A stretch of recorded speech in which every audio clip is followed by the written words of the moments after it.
بسم اللہ الرحمن الرحیم۔ میموائرز کی 4th ایپیسوڈ کے ساتھ جمشید ملی آپ کی خدمت میں حاضر ہے۔ ناظرین، ہمارے گاؤں کا ماحول بہت ہی پرامن اور بہت پرسکون تھا۔ مسجد کا نظام بھی قائم دائم اور متحرک تھا۔ ہم نمازیں بھی باقاعدگی سے باجماعت مسجد میں ادا کرتے۔ نماز تو والدہ صاحبہ نے بچپن ہی میں یاد کروا دی تھی۔ اس کے علاوہ قرآن کی آخری 10 صورتیں، ایمان کی صفات، آیت الکرسی، دعائے قنوت اور کچھ مسنون دعائیں بھی یاد تھیں، اور الحمدللہ ہمہ وقت آیت الکرسی کے حصار میں رہتے، اس لیے کہ والدہ صاحبہ آیت الکرسی پڑھنے کی بہت زیادہ تاکید کرتی تھی۔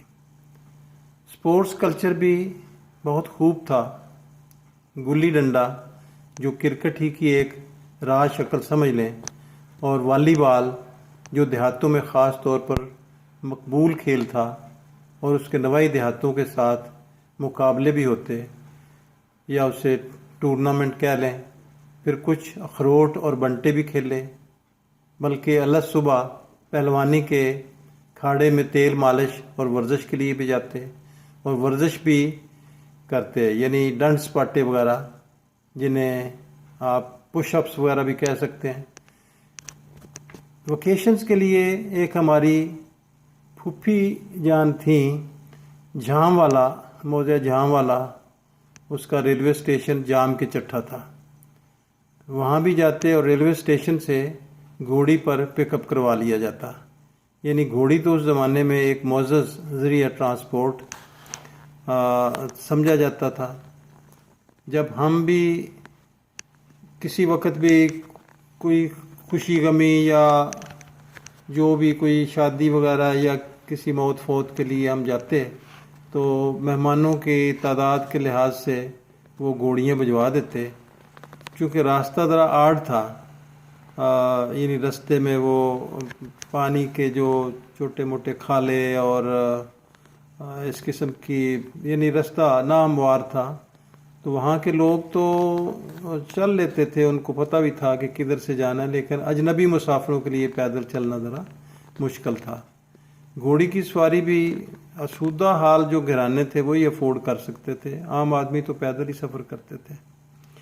والد صاحب کے پاس بھی ان کی ملازمت کی جگہ پر ویکیشنز کے لیے جاتے۔ ایک دفعہ کا ذکر ہے کہ دوران تعطیلات ڈومن گئے، تو مجھے چونکہ گھوڑی دوڑانے کا بہت شوق تھا، تو والد صاحب کی گھوڑی پر سواری کی جو بہت منہ زور تھی، اور وہ سرپٹ دوڑنا شروع ہو گئی، اور ایک بڑے پھاٹک کے اندر جا گھسی، جو دراصل اس کی قیام گاہ تھی، جو مجھے بعد میں پتہ چلا۔ تو اس طرح میرے کنٹرول کرنے اور اس کے زور لگانے میں ہاتھے کا جو گیٹ تھا، اس کا لوہے کا جو ہک تھی، وہ اس کے چھاتی کو چیرتے ہوئے گزر گئی۔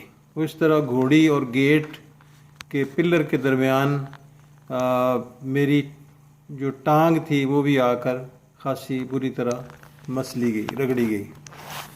تو ناظرین، موضع ڈومن تو مین روڈ پر تھا، اس کے قریب ہی ایک جگہ تھی جس کا نام کھوتیاں تھا، اور وہاں ایک بہت بڑی ٹیکسٹائل مل بھی تھی جو سہگل فیملی کی تھی، لہذا بعد میں کھوتیاں کا نام تبدیل کر کے سہگل آباد رکھ دیا گیا۔ یہ بس سٹاپ بہت اونچی جگہ پر تھا، پولیس اسٹیشن تو اس سے نیچے بہت نشیبی ایریا میں تھا، اور گاؤں بھی ساتھ ہی تھا، گویا بس سٹاپ سے نیچے بہت زیادہ ڈھلوان میں جانا پڑتا اور واپسی پر بہت چڑھائی کا سامنا ہوتا، جو کافی مشکل تھا۔ پولیس اسٹیشن کے ساتھ ایک گھنا جنگل اور ساتھ ہی دریا بہتا تھا۔ پولیس کی معمول کی گشت بھی نوائی دیہاتوں میں گھوڑوں پر ہی ہوتی تھی، کوئی کار یا موٹر سائیکل تو اس زمانے میں نہیں ہوتے تھے۔ والد صاحب نے ایک حقیقی اور سچا واقعہ سنایا کہ ایک دفعہ وہ معمول کی گشت میں جنگل میں سے گزر رہے تھے، تو یہ دو پولیس آفیسر تھے۔ والد صاحب گھوڑے پر سوار تھے، جبکہ ان کا ساتھی تھوڑے فاصلے پر آگے آگے پیدل جا رہا تھا، تو اچانک ان کے آگے شیر آ گیا، جس نے بندوق سنبھالنے کا موقع ہی نہ دیا اور حملہ کر دیا۔ اس آفیسر نے کمال ہوشیاری اور چابک دستی سے اپنا بازو شیر کے منہ میں دے دیا اور دوسرے ہاتھ سے بندوق کے اگلے سرے پر لگا خنجر اتار کر اس کے پیٹ میں گھونپ دیا اور یوں اسے موقع پر ہی ڈھیر کر دیا۔ بازو تو اس نے پورا چبا لیا، جو بعد میں کاٹنا پڑ گیا، مگر جان اس کی بچ گئی۔ تو آج اسی سچے واقعے کے ساتھ ہی میں آپ سے اجازت چاہوں گا، پھر انشاءاللہ حاضر ہوں گے ایک نئی ویڈیو کے ساتھ، اگلی ایپیسوڈ کے ساتھ۔ تو میری ویڈیو کو آپ لائک اور سبسکرائب کریں اور گھنٹی کے بٹن کو بھی دبا دیں، دوستوں کے ساتھ بھی شیئر کریں۔ شکریہ، اللہ حافظ۔